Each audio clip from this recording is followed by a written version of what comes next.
மற்றவர்களுக்கு மாலையிட்டு விட்டால் கணவனுக்கு தான் கட்டுப்பட்டவள்.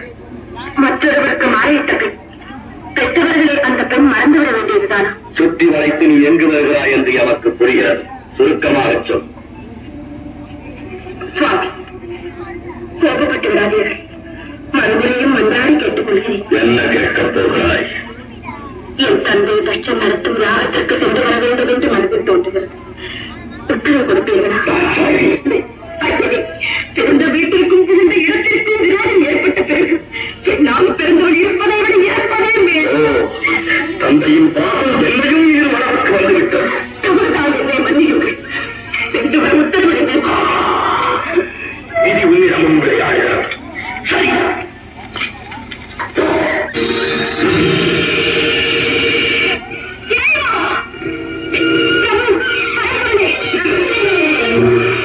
எங்கு வந்தாய்? எதற்காக வந்தாய்? எந்த முகத்தோடு என்னை பார்க்க வந்தாய்? என்னை மன்னித்து விடுங்கள்.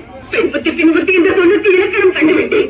சுவாசத்திற்காக சென்று பலனை அனுபவித்து விட்டு போதும் நான் பட்டது அனைத்தும் அறிந்த அறியாரை ஏற்றுக்கொள்ளும். என்னோடு சேர்ந்து வாழும் வாழ்க்கையும் இது உனக்கு கிடையாது. சுவாமி, சோதித்தது போதும். இனி வேதனையை என்னால் தாழ முடியாது. ஏற்றுக்கொள்ளும்.